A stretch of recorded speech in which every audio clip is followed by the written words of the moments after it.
प्यारे बच्चों, आज हम नेक्स्ट टॉपिक करने जा रहे हैं। हमारा नेक्स्ट टॉपिक का नाम है सॉलिड सॉल्यूशंस। इससे पहले हमने लास्ट टाइम किया था हेनरीज लॉ, जिसमें हमने पढ़ा था effect of pressure on solubility of gases.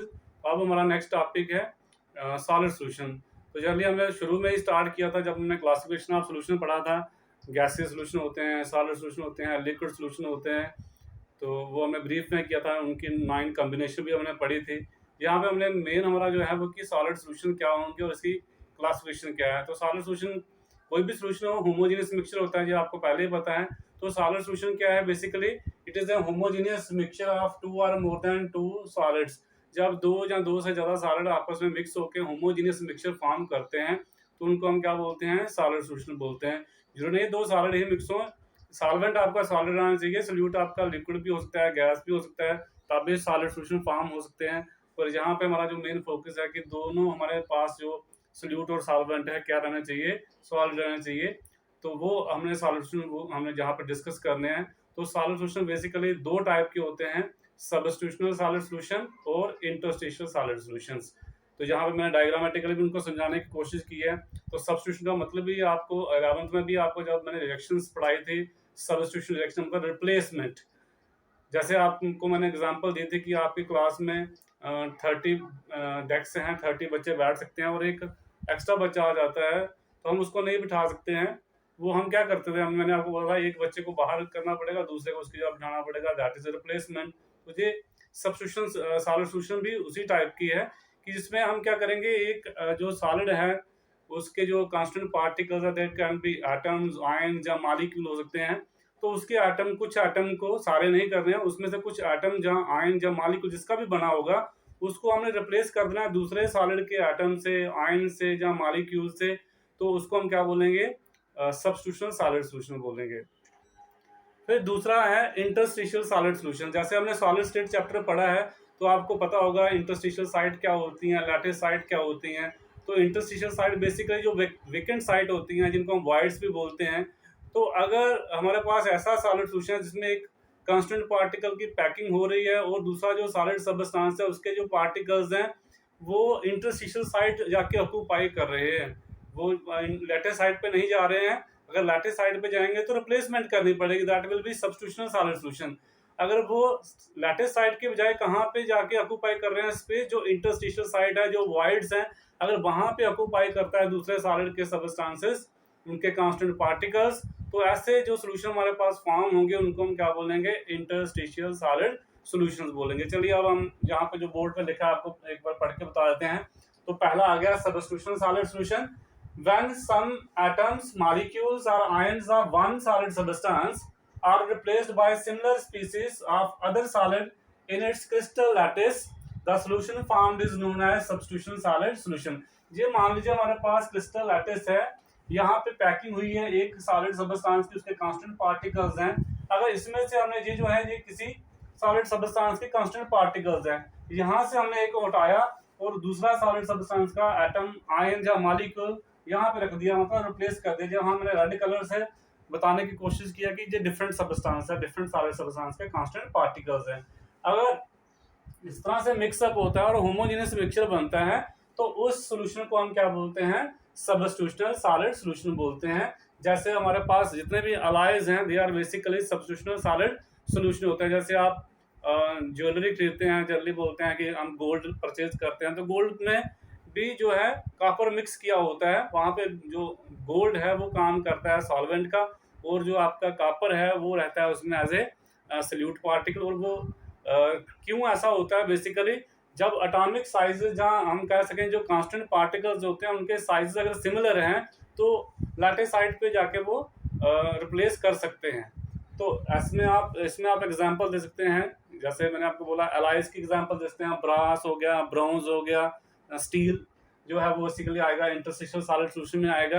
Next हम करेंगे इंटरस्टिशियल सॉलिड सॉल्यूशन क्या होते हैं। तो समझा तो मैंने पहले ही दिया आपको कि जो इंटरस्टिशियल साइट हैं, अगर वहाँ पे दूसरे सॉलिड सबस्टांस के एटम्स या आयंस या मॉलिक्यूल आके स्पेस ऑक्यूपाई कर लेते हैं और मिक्सचर हमारा क्या बन जाता है? होमोजेनियस मिक्सचर बनता है।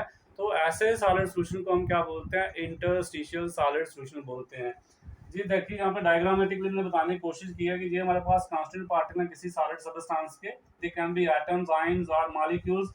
अब ये जो इंटरस्टिशियल साइट हैं, यहाँ पे कहीं कहीं पे मैंने रेड जो है वो पार्टिकल शो किया है। रेड का मतलब ये किसी दूसरे सबस्टेंस का कांस्टेंट पार्टिकल, तो वो कहाँ पे ऑक्यूपाई कर रहा है space? Interstitial site. Basically empty जो स्पेसेस होती हैं या वेकेंट साइट या जिनको वाइड्स बोलते हैं, उन्हीं को हम इंटरस्टिशियल साइट बोलते हैं। तो कांस्टेंट पार्टिकल्स यानी जो सल्यूट के पार्टिकल्स हैं वो कहाँ पे आके बैठ रहे हैं? वो बैठ रहे हैं कहाँ पे? इंटरस्टिशियल साइट के ऊपर। इसलिए इनको हम क्या बोलेंगे? इंटरस्टिशियल सॉलिड सॉल्यूशन बोलेंगे। जैसे इसमें आप एग्जांपल दे सकते हो, टंगस्टन कार्बाइड की एग्जांपल दे सकते हो। टंगस्टन कार्बाइड क्या है? टंगस्टन सिंबल तो आपको पता है, डब्ल्यू होता है, और सी किसका है? कार्बन का। तो ये टंगस्टन अगर पार्टिकल है तो ये क्या होंगे? हमारे कार्बन के पार्टिकल होंगे। तो इस तरह से जो हमारे पास सॉलिड सॉल्यूशन बनते हैं उनको हम क्या बोलते हैं? Interstitial solid solution. इसमें आप स्टील की एग्जांपल भी दे सकते हैं, उसमें भी कार्बन के पार्टिकल जो होते हैं इंटरस्टिशियल साइड को जाके ऑक्यूपाई करते हैं। तो ये है सॉलिड सॉल्यूशन और इसके टाइप।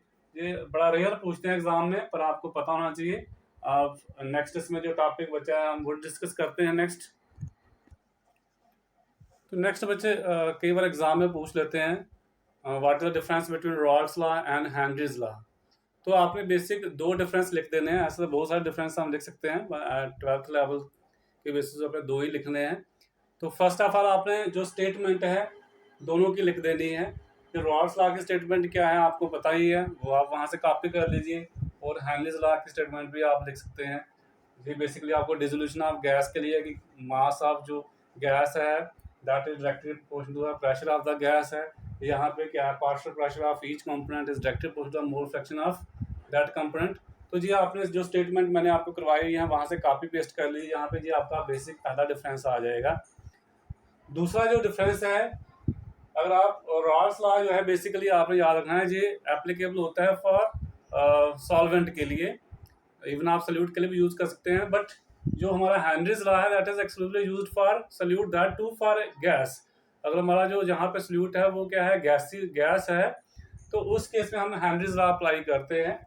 यहाँ पे जब हम रॉल्स लॉ लिखते हैं आपको पता है पी ए किस तरह होता है? Partial pressure of component A, यानी कि सॉल्वेंट किस तरह होता है? P nought A X A. यहाँ पे जो प्रोपोर्शनलिटी कांस्टेंट होता है that is equal to the vapour pressure of pure component. यहाँ पे डिफरेंस क्या है? यहाँ पी ए क्या है? इज इक्वल टू के एच इंटू एक्स ए है। यहाँ पी ए क्या है? बड़ा जो गैस है उसका जो पार्शियल प्रेशर होगा वो किसके प्रोपोर्शनल है? मोल फ्रैक्शन ऑफ गैस है। बट यहाँ पे डिफरेंस किसका है? प्रोपोर्शनलिटी कांस्टेंट का है। ये के एच जरूरी नहीं है कि जो पार्शियल वेपर प्रेशर और प्योर कंपोनेंट लगा उसके बराबर हो, ऐसा नहीं होगा। बट यहाँ पे ऑलवेज ऐसा ही आपको मिलेगा कि जो यहाँ पे प्रोपोर्शनलिटी कांस्टेंट है वो हमेशा किसके बराबर आएगा? वो आएगा उसी कंपोनेंट का vapour pressure in pure state. यहाँ पे के एच जो है ये डिफरेंट होगा from vapour pressure of pure component. अगर ये के एच किसके बराबर हो जाता है? पी नॉट ए के बराबर हो जाता है, then Henry's law will become as a Raoult's law बन जाएगा। तो ये स्पेशल केस बन जाएगा। तो ये दो डिफरेंस आपने लिख देना है। पहला तो आपने स्टेटमेंट का लिख देना है कि ये बताता है मास ऑफ गैस, जो हेनरीज लॉ है जाता है mass of gas dissolved in liquid solvent is directly proportional to the pressure of the gas. और जहाँ पे आपने बोलना है कि partial pressure of a component is directly proportional to the mole fraction of that component. दूसरा आपने difference बताना है कि यहाँ पे जो प्रोपोर्शनलिटी कांस्टेंट है उसका डिफरेंस होता है। यहाँ पे जो प्रोपोर्शनलिटी कांस्टेंट है वो होता है उसी कंपोनेंट के पार्शियल प्योर वेपर प्रेशर के बराबर। और यहाँ पे जो है ये डिफरेंट होता है, जरूरी नहीं है उसके बराबर। अगर उसी के बराबर हो जाता है that will become special case. और हेनरीज लॉ क्या बन जाएगा? देन वो बन जाएगा रॉल्स लॉ में कन्वर्ट हो जाएगा। कई बार एग्जाम में पूछ लेते हैं सिमिलरिटी क्या है, जो हेनरीज लॉ है और रॉल्स लॉ के बीच में सिमिलरिटी क्या है, दोनों में एक जैसी क्या चीज़ है? तो बहुत ही सिंपल है इसका। आप इस पर भी दो पॉइंट लिख सकते हैं। पहला आपको लिखना है both law apply applicable to volatile component of the solution. ये दोनों लॉ कहाँ अप्लाई होते हैं? जो वोलेटाइल कंपोनेंट है। जैसे हेनरी लॉ में भी क्या है, हमारा जो solubility of gas volatile component है। और दूसरा जो रॉल्स लॉ है उसमें भी हम वोलेटाइल कंपोनेंट की बात करते हैं कि partial pressure of each volatile component directly proportional to their mole fraction. दूसरा पॉइंट आप लेना है both state the partial vapour pressure of volatile components are directly proportional to their mole fractions. तो दोनों ही लॉ ये कहते हैं कि जो पार्शियल वेपर प्रेशर है वोलेटाइल कंपोनेंट के, वो किसके प्रोपोर्शनल हैं, उन्हीं की मोल फ्रैक्शन के प्रोपोर्शनल होते हैं। तो ये दो सिमिलरिटीज हैं किसके बीच में, हेनरीज लॉ और रॉल्स लॉ के बीच में। पहली सिमिलरिटी ये है कि दोनों ही लॉ जो होते हैं ये अप्लाई होते हैं वोलेटाइल कंपोनेंट के ऊपर, और दूसरी सिमिलरिटी क्या है कि दोनों यही बोलते हैं कि वोलेटाइल कंपोनेंट का जो पार्शियल वेपर प्रेशर होता है सॉल्यूशन में, वो उसी की मोल फ्रैक्शन के डायरेक्टली प्रोपोर्शनल होता है। और डिफरेंस आपको मैंने पहले बता दिया कि हेनरीज और रॉल्स लॉ में प्रोपोर्शनलिटी कांस्टेंट का डिफरेंस होता है। तो इस तरह का क्वेश्चन आपको पूछा जा सकता है 1-2 नंबर का, what are the similarities and differences between Raoult's law and Henry's law. इसके अलावा बच्चे आपको और भी छोटी छोटी चीज़ें पता होनी चाहिए कि मतलब इंटरव्यूज में, वाइवा में आपको पूछ लेते हैं हीमोलिसिस क्या होती है या प्लाज्मोलिसिस क्या होता है, इसको क्रीनेशन भी बोलते हैं। तो बच्चे जब हम मान लीजिए हमारे जो पास जो एनिमल सेल है या प्लांट सेल है, तो एनिमल सेल की जो वॉल होती है, बेसिकल सेल वॉल जो है वो सेमी परमिएबल मेम्ब्रेन का काम करती है। अगर इस सेल को हम किसी सोल्यूशन में रखते हैं तो आपको पता है कि जब भी हमारे पास कोई सोल्यूशन, दो सोल्यूशन आपस में सेपरेट होते हैं थ्रू सेमी परमिएबल मेम्ब्रेन, तो ऑस्मोसिस स्टार्ट हो जाता है। तो अब सोल्यूशन डाइल्यूट है या कंसनट्रेटेड है, उसके ऊपर डिपेंड करता है कि सॉल्वेंट किस ओर फ्लो करेगा। अगर ये मान लीजिए हमारे पास एनिमल सेल है और जहाँ पे क्या है, जी सॉल्वेंट है, ये हमने सॉल्वेंट रखा हुआ है, और ये हमारे पास ये इसकी सेल वॉल है जो किसका काम करेगी, सेमी परमिएबल मेम्ब्रेन का काम करेगी। अगर ये सोल्यूशन डाइल्यूट है, जहाँ ये सॉल्वेंट है, अगर ये सॉल्वेंट है तो ड्यू टू ऑस्मोसिस सॉल्वेंट इसमें इंटर कर जाएगा थ्रू सेल वॉल, और ये सेल जो है स्वेल होना शुरू हो जाएगा, और अल्टीमेटली फाइनली क्या होगा, सेल जो है वो रप्चर हो सकता है, जिसको हम क्या बोलते हैं, हीमोलिसिस बोलते हैं। तो व्हेन ए सेल, चाहे एनिमल हो चाहे plant, comes in contact with water और डाइल्यूट सोल्यूशन किसके कंपैरिजन, जो सेल के अंदर सैप होता है उसकी कंसंट्रेशन के साथ कंपैरिजन करना, कि अगर उसके कंपैरिजन में डाइल्यूट सोल्यूशन है, देन तो when a cell wall comes in contact with the water or dilute solution as compared to the cell sap, जी मैंने आपको बोला कि किसके साथ कंपेयर करना, आपने जो सेल के अंदर सैप होता है उस सोल्यूशन से, अगर जो बाहर सोल्यूशन है वो डाइल्यूट सोल्यूशन है, जहाँ आपने वाटर रखा हुआ है या सॉल्वेंट रखा हुआ है, तब जो होता है सेल स्वेल हो जाता है। क्यों? क्योंकि सॉल्वेंट जो है ड्यू टू ऑस्मोसिस सेल के अंदर इंटर करता है, तो सेल स्वेल हो जाएगा, रप्चर हो जाएगा फाइनली, उसको हम क्या बोलते हैं, हीमोलिसिस बोलते हैं। अब जब सॉल्वेंट इसके एंटर करेगा, सेल वॉल के ऊपर प्रेशर पड़ता है, जिस प्रेशर को हम क्या बोलते हैं, टर्गर बोलते हैं। केवल ऐसे ही पूछ लिया आपको वाइवा में, जब आप प्रैक्टिकल में जाते हैं पूछ रहे व्हाट इज टर्गर क्या होता है, तो आपने यही बताना है सर, ऑस्मोसिस की वजह से जो सेल की वॉल के ऊपर प्रेशर डेवलप होता है, जब सॉल्वेंट मॉलिक्यूल एंटर करता है, तो उस प्रेशर को हम क्या बोलते हैं, टर्गर प्रेशर बोलते हैं। बेसिकली ऑस्मोटिक प्रेशर ही है। देन दूसरा प्लाज्मोलिसिस या क्रीनेशन क्या होता है, अगर ये जो सोल्यूशन है, मैंने बोला यहाँ पे जो सोल्यूशन था वो हायर कंसंट्रेशन का हो देन जो सेल सैप है, उस केस में क्या होगा, सॉल्वेंट यहाँ से इस तरफ फ्लो करेगा, तो सेल के अंदर से सॉल्वेंट बाहर की तरफ आएगा, जिसकी वजह से सेल जो है वो श्रिंक होना शुरू हो जाएगा। तो श्रिंकिंग ऑफ सेल को हम क्या बोलते हैं, प्लाज्मोलिसिस, जहाँ इसको क्रीनेशन बोलते हैं, और स्वेलिंग ऑफ सेल को हम क्या बोलते हैं, हीमोलिसिस बोलते हैं। ये बहुत बार एग्जाम में पूछते हैं, कभी कभी ये कंसेप्चुअल क्वेश्चन भी आता है कि जब हम किसी सेल को प्लेस करते हैं किसी कंटेनर में जिसमें सोल्यूशन पड़ा हो, और उसकी कंसंट्रेशन सेल सैप से हाई है तो क्या होगा, लो है तो क्या होगा, ये कंसेप्ट आपने वहाँ पे याद रखना है ध्यान से। नेक्स्ट बच्चे हम एक छोटा सा कंसेप्चुअल क्वेश्चन करेंगे जो आपको आना भी चाहिए। ये आपको तभी आएंगे जब आपने ये चैप्टर थारोली स्टडी कर लिया होगा, सोल्यूशन चैप्टर। तो जैसे मैंने जहाँ पे एग्जांपल दिया, out of following solution which has the highest boiling point, आपको ये 3 ऑप्शन दिए हुए हैं, 0.1 मोलर ग्लूकोज है, 0.1 मोलर पोटेशियम क्लोराइड है, और 0.1 मोलर अल्युमिनियम नाइट्रेट है। तो इन तीनों में से कौन सा सोल्यूशन जो है जिसका बॉइलिंग पॉइंट हाईएस्ट होगा। तो आपको पता है जब हम नॉन वोलेटाइल सोल्यूट ऐड करते हैं तो बॉइलिंग पॉइंट में क्या होती है, एलिवेशन होती है, रेज करता है। वो पूछा गया सबसे ज़्यादा रेज किसका होगा, जिसका सबसे ज़्यादा रेज होगा उसी का हाईएस्ट बॉइलिंग पॉइंट आएगा। तो बॉइलिंग पॉइंट आपको पता है कॉलिगेटिव प्रॉपर्टी है, और कॉलिगेटिव प्रॉपर्टी किसके ऊपर डिपेंड करती है, ये डिपेंड करती है नंबर ऑफ सोल्यूट पार्टिकल के ऊपर। तो फर्स्ट केस में देखिए 0.1 मोलर ग्लूकोज है, फिर 0.1 मोलर KCl है, और 0.1 मोलर अल्युमिनियम नाइट्रेट है। ग्लूकोज जो है ये नॉन इलेक्ट्रोलाइट है, ये डिसोशिएट नहीं होगा। KCl डिसोशिएट होगा, 2 पार्टिकल बनेंगे, तो यहाँ कॉलिगेटिव प्रॉपर्टी बढ़ जाएगी, यहाँ एलिवेशन कम होगी, यहाँ पे बढ़ जाएगी, क्योंकि कंसंट्रेशन सबकी सेम है, तो आप कंपैरिजन कर सकते हैं। अगर जे भी डिसोशिएट नहीं होता, ये इलेक्ट्रोलाइट नहीं होता, अगर जे भी 0.1 मोल होता, जे भी 0.1 मोल होता तो एलिवेशन बराबर होती है। ये याद रखना, अगर इको मोलर सोल्यूशन है और वो नॉन इलेक्ट्रोलाइट्स हैं, जैसे आपको कोई यूरिया और ग्लूकोज, अगर 1 मोलर ग्लूकोज है, 1 मोलर यूरिया है, तो दोनों का जो एलिवेशन बॉइलिंग पॉइंट है या डिप्रेशन फ्रीजिंग पॉइंट क्या आएगा, सेम आएगा, क्योंकि उसमें नंबर ऑफ पार्टिकल सेम रह रहे हैं और सोल्यूशन की कंसंट्रेशन भी क्या है, सेम है। यहाँ पे देखिए ग्लूकोज नॉन इलेक्ट्रोलाइट है, डिसोशिएट नहीं होगा। KCl में 2 पार्टिकल बनेंगे, अगर आप एक पार्टिकल एक KCl लेते हैं 2 बनेंगे, 1 मोल लेते हैं तो डबल बनेंगे। तो यहाँ पे क्वालिटेटिव वैल्यू बढ़ जाएगी, यानी कि बॉइलिंग पॉइंट रेज हो जाएगा।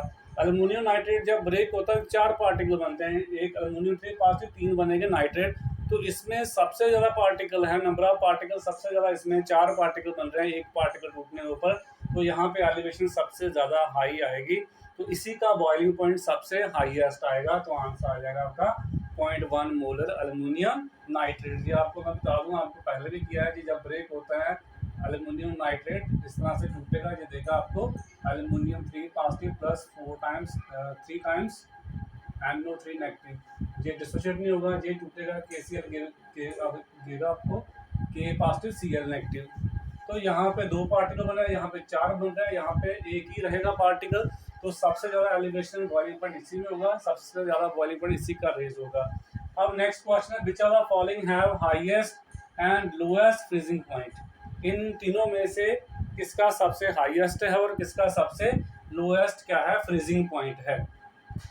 तो अगेन जहाँ पे भी वही कंसेप्ट आपने लगाना है जो ऊपर लगाया है, कि जो डिप्रेशन फ्रीजिंग पॉइंट है वो क्वालिटेटिव प्रॉपर्टी है, और जो डायरेक्टिव पॉइंट होती है नंबर ऑफ पार्टिकल के ऊपर, तीनों सोल्यूशन की कंसंट्रेशन सेम है। अब आपको देखना है किसके पार्टिकल सबसे ज़्यादा बन रहे हैं, उसी में डिप्रेशन सबसे ज़्यादा होगी और उसी का बॉइलिंग पॉइंट सबसे लोएस्ट हो जाएगा। अब यहाँ पे देखिए 0.1 NaCl है, तो NaCl टूटेगा, दे देगा आपको Na positive plus Cl negative, glucose break नहीं होगा, बेरियम क्लोराइड टूटेगा, ये देगा आपको Ba2 positive plus 2 times Cl negative. यहाँ 2 पार्टिकल बन रहे हैं, यहाँ पे कितने बन रहे हैं, 3 पार्टिकल बन रहे हैं। तो सबसे ज़्यादा डिप्रेशन फ्रीजिंग पॉइंट किसका आएगा, बेरियम क्लोराइड का। तो इसमें जब आप बेरियम क्लोराइड डालेंगे सोल्यूशन में, तो boiling point sorry freezing point सबसे ज़्यादा कम हो जाएगा, तो इसलिए बेरियम क्लोराइड वाले सोल्यूशन का जो फ्रीजिंग पॉइंट है वो सबसे लोएस्ट आएगा। अब दूसरा रह गया ग्लूकोज और सोडियम क्लोराइड, दोनों की कंसंट्रेशन नो डाउट सेम है, बट ये ब्रेक नहीं होता है, ये एक पार्टिकल तो एक ही रहेगा, ये एक है तो 2 बन जाएंगे, उसमें डिप्रेशन फ्रीजिंग पॉइंट बढ़ जाएगा। अब देखिए इसमें बढ़ेगा तो फ्रीजिंग पॉइंट लो हो जाएगा, और इसके मुकाबले में ये कम लो होगा, तो सबसे लोएस्ट इसका आएगा, इसमें लो होगा नहीं, तो इसका फ्रीजिंग पॉइंट सबसे हाईएस्ट आएगा।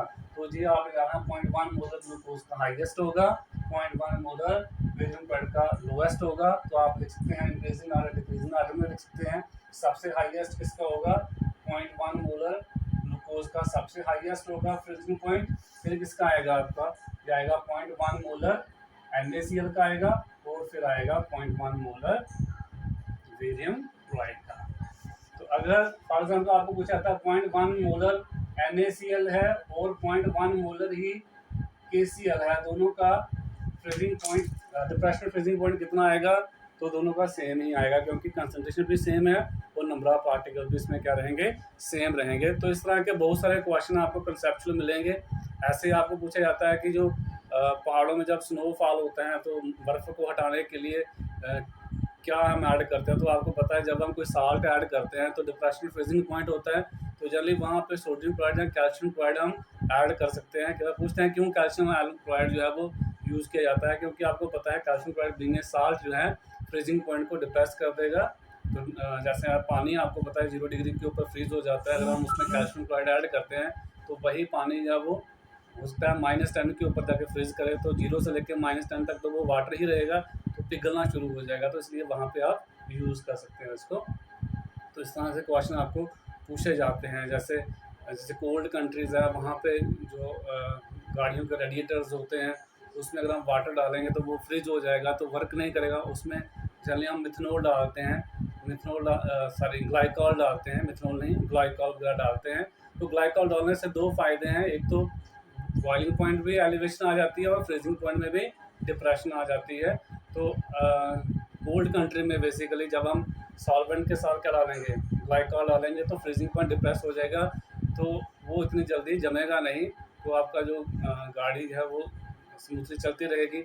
इस तरह गर्मियों में जहाँ पे बहुत ज़्यादा हीट प्रोड्यूस होती है, गर्मी है, वहाँ पे वाटर जल्दी इवेपोरेट हो जाएगा, तो रेडिएटर को ठंडा करने के लिए वहाँ पे भी आप क्या यूज़ कर सकते हैं, जो मैंने बोला ग्लाइकॉल डालेंगे तो बॉइलिंग पॉइंट भी उतना एलिवेट ज़्यादा हो जाएगा, तो उस टेम्परेचर के ऊपर वो सोल्यूशन जो है वो बॉयल नहीं करेगा। तो ऐसे क्वेश्चन आपको पूछे जा सकते हैं, और भी बहुत सारे इस चैप्टर में कंसेप्चुअल क्वेश्चन हैं, वो किसी दिन हम अलग से कोई वीडियो बनाएंगे आपके लिए।